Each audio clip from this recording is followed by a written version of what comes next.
It was another successful week for the Clemson Tigers. They didn't lose, but they didn't win, such as the bye week blues.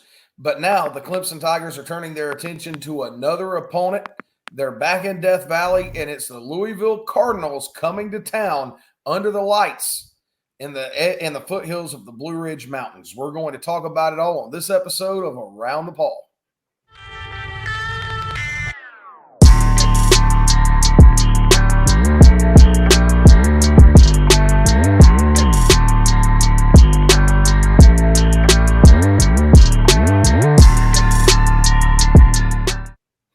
All right, guys. So bye week's over. It's always good to get those out of the way, right? The Clemson Tigers have another opponent to prepare for, and we just learned the other day, I think it was yesterday or on Saturday, that it's going to be under the lights at Death Valley. So a night game at home, that's always a good thing. Let's go. Love it. So it's the Louisville Cardinals coming to town, and, this is one that really starting about 2-3 weeks in the season, Louisville was playing really well. And everybody was like, this might be a top 25 matchup. It might be one of the best games in the country. And we're not going to sit here and say it's not going to be a great game, but all of a sudden it's lost its luster a little bit. Louisville's kind of fallen from the college football graces. Well, yeah, but their losses are against very good opponents. They've lost to two top 25 teams in Notre Dame and Miami. Miami in a shootout, that was 2 weeks ago, so that was a little bit of an exciting game. And then they lost to SMU, who's now currently undefeated in the ACC, I believe. And it's now a 3-horse race, or I think it's a 4-horse race, I should say, with Clemson, Miami, SMU, and Pittsburgh all undefeated, looking to get into Charlotte. And now we're in the home stretch. And for Clemson, this is the toughest, I believe, 3, 4, 5 game stretch of the year, because you have Louisville this week, and Louisville is certainly not a easy opponent. We'll talk about that. I think this will be the closest game of Clemson's season thus far. A Virginia Tech game where it's very, very tough to play, and a style that kind of has an advantage against Clemson. Pitt, who had a standout win against Syracuse this past week. And then the Citadel, which I think that could be your week to kind of lay off the gas. And then you have to go immediately into South Carolina, who has really kind of proved their worth. They have another big game this week against Texas A&M. And if they win that game, it could potentially be a top 25 game between those two teams. So if there's any time to win for this season for Clemson, it's going to be now. And luckily, they've had the momentum over September and October to do so, and they have the right pieces to win all these games. It's just a matter of executing. Hey, it's championship November, baby. So it's a championship phase, and you're talking about SMU, and they had a win in overtime against Duke. And so they're not a pushover. And Louisville coming in here, they lost to them, like you said. Couple key losses, but you know what, with Miami and everything, but they're going to be tough. They're going to be they haven't this is another team that Dabo hadn't lost against, and they haven't won in Death Valley since we've started playing them. So they're going to be hungry, and I'm excited to see the game. It's going to be a fun game. Right, and these Clemson-Louisville games always turn out to be pretty exciting. I remember being in Death Valley in 2016 was College Game Day, a top 5 matchup. Louisville was ranked number 3, actually, and Clemson was ranked number 5. That was in early October. October 3rd, I believe, was the date in 2016. It was the heavily hyped Deshaun Watson versus Lamar Jackson matchup. Of course, that lived up to the hype. And Marcus Edmonds saving the game for Clemson. He had to push James Quick out of bounds 2 yards short of the first down right at the end. But certainly a great game. Clemson went to Louisville the next year. Jackson was still there. Kelly Bryant was the quarterback. A little bit of an easier go of it that night. But, I could go back even further than that and point out some of these really close games between the Tigers and the Cardinals. So I agree with you guys. I don't think this is a game that's going to be a pushover. I don't think it's going to be a blowout, but I do tend to think Clemson will pull away in the second half and win by a couple of scores. Still have to go out and execute, but it's a Louisville team, guys, that still have a ton of playmakers. Especially in the passing game, this is the 3rd best ACC passing team in the country, 10th best in the country. 3rd best in the ACC, I should say, 10th best in the country. And they're led by a lot of experienced guys. Tyler Shaw, the name the first guy, he's a transfer. He's a top 10 passer in the country as well. I believe that he is top 4. A lot of those ACC guys are around the top. Kyle McCord, Cam Ward, Cade Klubnik's up there as well. Eli Holstein, kind of just that quintet of players over those top 5 teams. So kind of like you said about that 2016 matchup in terms of how these offenses are going to collide, I could see, an offensive powerhouse of a game, maybe, both teams going into the high 30s for this game. Looking at this team again, they're led by running in the rushing game. They're led by a true freshman, Isaac Brown, leads the ACC in yards per rush, which is 7.5 yards per carry, which is another face you got to look out for. I know that there was a Virginia player that averaged about 6, I believe it was 6.5 yards a carry too. So you're kind of going back to that. And then Louisville if they have the best receiver in the conference in Ja'Cory Brooks. He leads the ACC in receiving yards and receiving touchdowns. He has 8. He is 8th in total receiving yards, 6th in total touchdown receptions. He's had 70 yards every game. The only game that he had around 70 yards except was the Notre Dame game. He had 2 touchdowns. That's a security blanket. He was an Alabama transfer. He played under Bryce Young, Jalen Milroe. Defensive wise, I know that we'll get to that in a second, but this offense is scary for Louisville. And I'm going to go at it there. I think this will be, besides Georgia, the toughest offense that Clemson will face defensively. Yeah, I agree with you. They have playmakers on that offense and at receiver. And I watched their quarterback the last game they played, and I watched a little bit of them when they played Miami, and he made some big plays. And some big plays in the passing game, and he made a few with his feet. I noticed as well. So they got to contain him and keep him in the pocket, and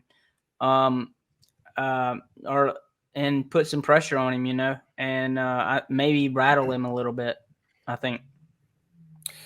Yeah, and Griffin, just to expand a little bit on what you were saying about these playmakers for Louisville, Isaac Brown, the running back of a very young, sensational talent. He averages 7.5 yards a carry, as you said, 649 total yards. He scored 6 touchdowns. And Ja'Cory Brooks, 799 yards receiving. And you want to talk about big play, home run hitting type of guy. He averages 18.2 yards per reception.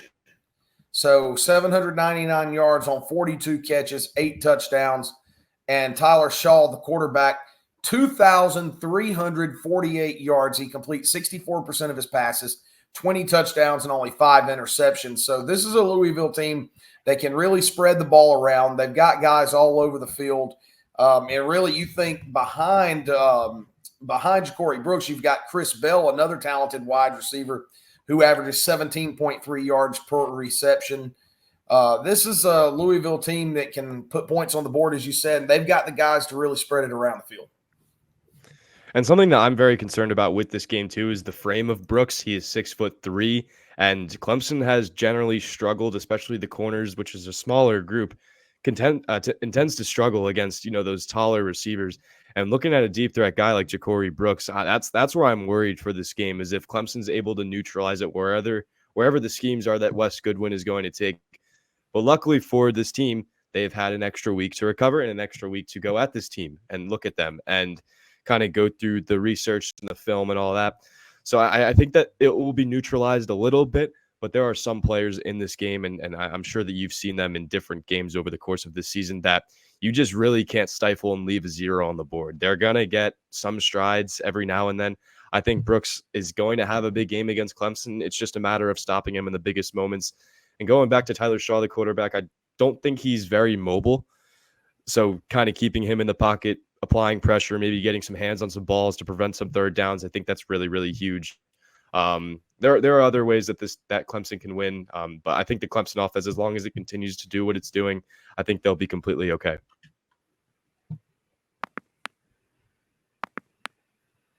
Yeah, and one thing when I look at this game too, you talk about Ja'Cory Brooks there on in the receiving core. One way I've always been a fan of, when you've got a really good receiver and you've got a secondary who maybe struggles in some areas, but you can compensate for that with an elite defensive front seven like Clemson has. One way that you can really kind of take the receivers out of the game and at least limit what they do is by sending a lot of pressure on the quarterback, particularly, as you said, Griffin, a quarterback that's maybe not as mobile. If you can send some pressure, flush him out of the pocket, get him on the run, then by doing that, you maybe kind of neutralize some of the impact that these great receivers for Louisville can have. No, I completely agree, especially with a guy like Shaw. I believe he played at Texas Tech, kind of the birth of that air raid offense. He's known for getting rid of that ball quick. That's what those offenses are known for. That's what Cade Klubnik does as well when he has the chances to. So, again, you just have to apply that pressure quickly. Luckily, you have two great guys in the end of TJ Parker and Peter Woods now, kind of moving them from D tackle to D end. If you want to apply even more pressure, get guys like Wade Woodaz in there, Barrett Carter, even Sammy Brown, crowd that box a little bit, apply that pressure. And then you just have to trust your guys one-on-one. And if there's one guy that believes in the moment anytime that he can, it's Avion Terrell. I know that he has been the best corner for Clemson this season. And this is a matchup that I am going to be very, very excited to see because it could be the most pivotal matchup of this game next Saturday. Yes, Cliff, kind of how do you view this when you look at it, when you break it down in your head, how do you view this Clemson defense stacking up against the Louisville offense? Man, I think the DBs have got to play really well. They got to maybe play a little press maybe, and really get in those receivers' faces, and that's about what I'm seeing. I think the linebackers. I think we need to rush and really get to the quarterback. That's another thing I think West needs to dial up some blitzes, and that's kind of how I'm seeing it. Yeah, I agree. And, lastly, I'll throw this out there, and then we'll move on to the Clemson offense against the Louisville defense. Excuse me. But, we talk about this Louisville team can score well. Miami's ranked top 5, top 6 in the country. They score 38 points against them. Now, granted, I do think Clemson's defense is far better than Miami's. But this is a team that we have already seen is capable of going very deep into a game into the final seconds with what is considered a top 5, top 6 elite football team. No, I completely agree. And especially on the defensive side of the ball, Louisville does not force many turnovers. They're a pretty stagnant offense, very, very average if you look at their statistics. I mean, they're 13th in defensive efficiency in the ACC. They allow 24.5 points per game, but that is also kind of skewed based off, the out-of-conference games that they've played. They won, I believe it was 62-0 in their first game, and then they beat Jacksonville State 49-14. So kind of just have to gauge it by there. But I think the magic number for this Clemson team, if you put up 40 points again, I think that you'll be really completely okay in this game. But again, another balanced attack. I mean, they give up 136 rushing yards. They allow 359 yards totally. I think if you just go over that threshold, I think this team can do that and prevent turning the ball over against a team that's not very known for turning the ball over. I think that you'll be completely okay because turnovers are a big part of this game. Clemson has done a very, very good job of winning the turnover margin, except in the Georgia game, but we're going to consider that an outlier. Every game that Louisville has lost, they have lost the turnover margin. Notre Dame, they lost the turnover margin. SMU, they lost the turnover margin. Both those teams also ran the ball very, very well and efficiently. That's also something that you need to take into consideration. Miami, I believe it was an even turnover margin, but still, I mean, you just have to make the most of these chances. And I don't think the Louisville defense, you put them back on the field, the midfield, inside their own 30-yard line, and I don't think that they'll be able to cope with that. So forcing those turnovers, and Shaw has done that pretty frequently as of late. Louisville turned the ball over on downs and threw a pick, I believe a fumble in the first half. So those are just a few things to know. If, that's kind of just the winning recipe for Clemson. If they want to do that, they're going to have to force some turnovers, and I think this team can do that. I agree. And you pretty much said it all. I don't have much to add to that. Well, we're going to talk about next. We're going to talk about the Clemson offense versus this Louisville defense. And Griffin just kind of segued into that a little bit. So we'll be right back. We're going to have a word from one of our great sponsors who we appreciate so much. And on the other side, we're going to talk about this Clemson offense and where they stack up on Saturday. Attention all Clemson fans. Get ready for a game day like never before. Looking for the best game day parking in Clemson? Golden Gate Parking has got you covered. With over 100 spacious spots for cars, trucks, and RVs, you can tailgate like a champion without worrying about missing kickoff.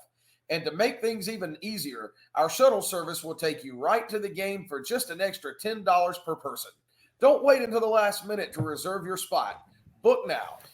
All right, guys, we're back. So Clemson offense, again, continuing to put up big numbers. And don't look now, Cade Klubnik is being projected by a lot of analysts and pundits, at least as we stand currently, as a top 5 Heisman vote getter.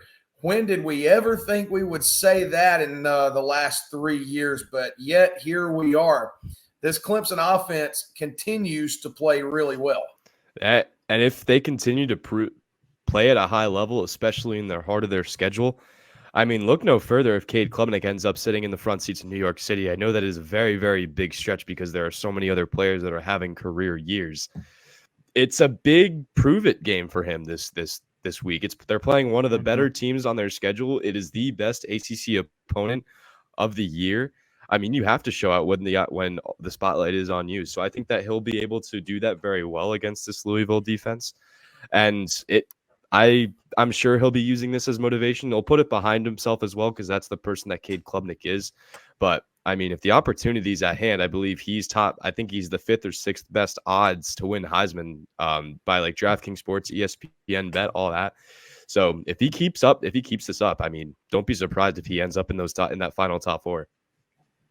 Yeah, I agree with that. And, I saw something the other day on Clemson's website. I think like the last 5 games, Clemson's put up like 500 yards of offense, if I'm correct in saying that. I saw that on their website.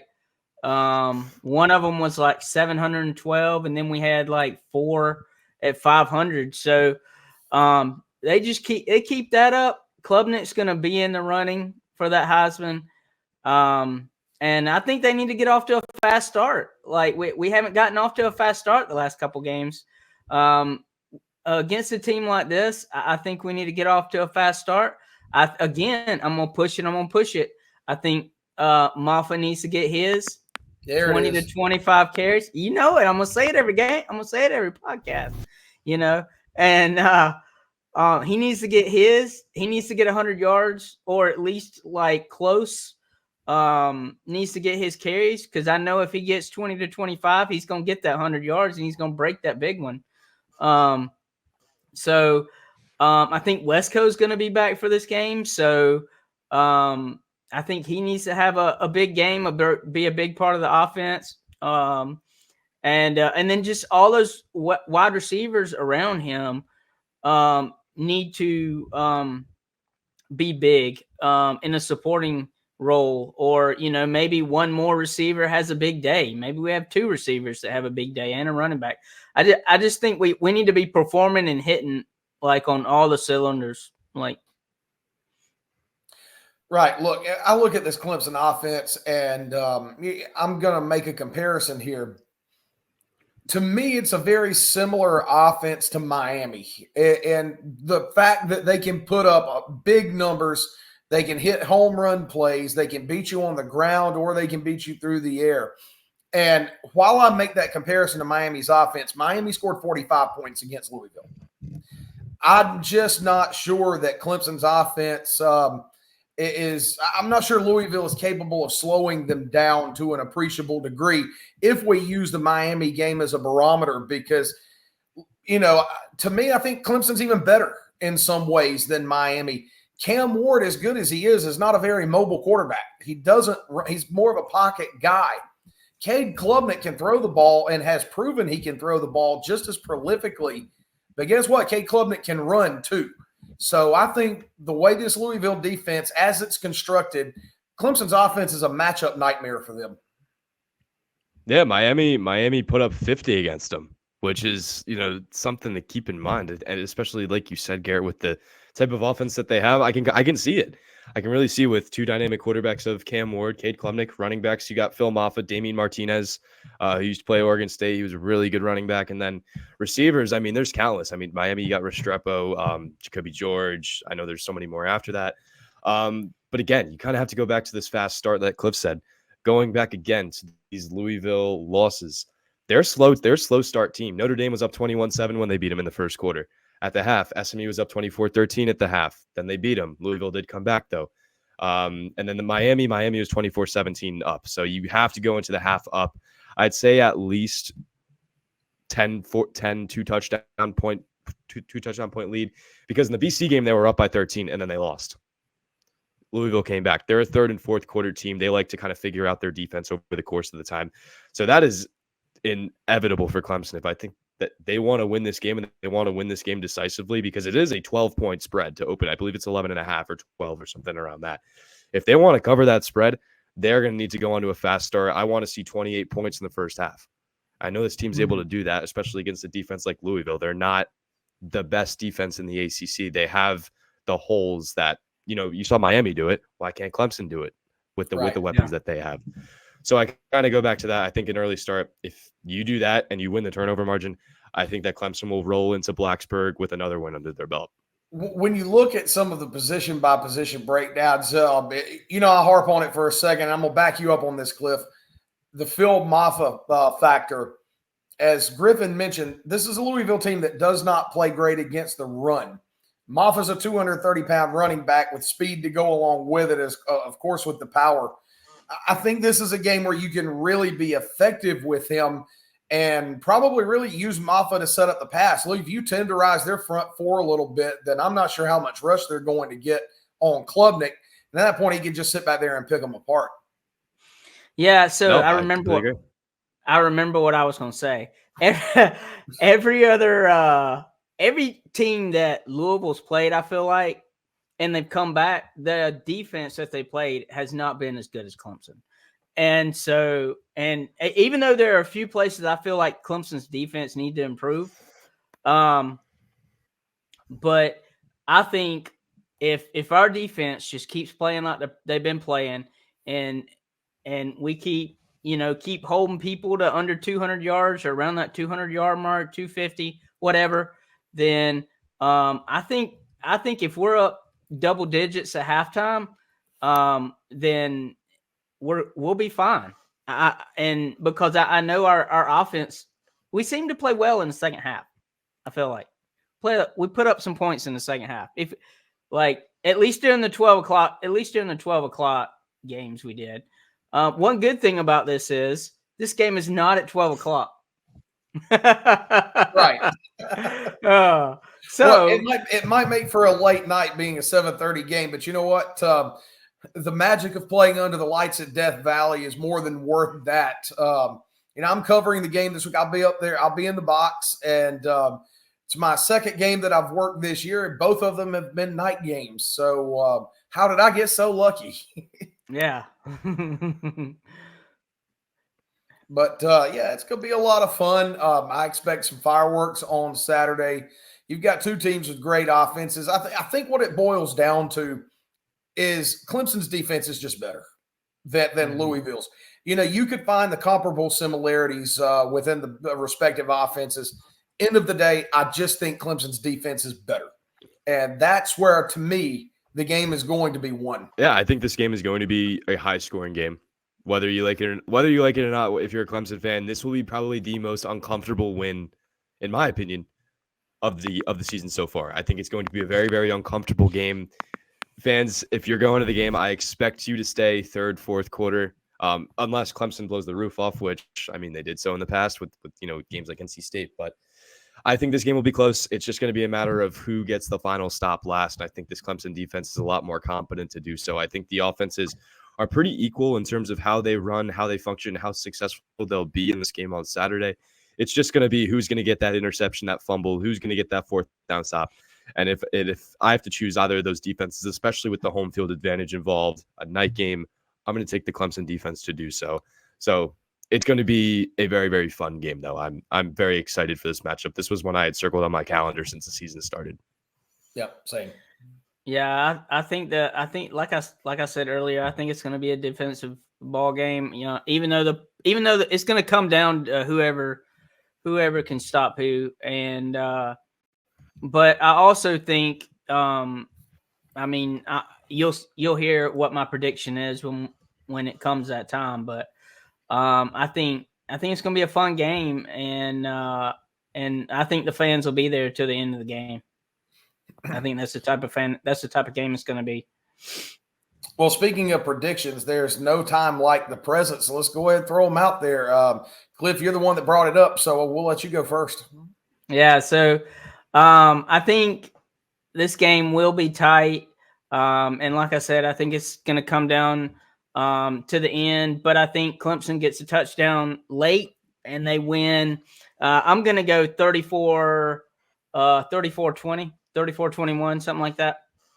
Okay. All right. This is, I think, again, it's going to be a high-scoring game. It's going to be a matter of if Clemson's able to kind of reach that point threshold that they've been wanting to find. And I think that you're going to get that in that first quarter. I think that you're going to see that high-scoring offense. I think, with the home crowd being there, I think that you're going to see, maybe a 14-point lead in the first, second quarter, maybe going into the half. I think Louisville will mount a comeback because they are very, very well coached. Jeff Brum, I think, is one of the better coaches in the ACC. So they'll rally back with the players that they have. I think that there is a late game stop. My final score is Clemson 41, Louisville 35. Oh, wow. Close. I've got too many gray hairs already for that. So, all right.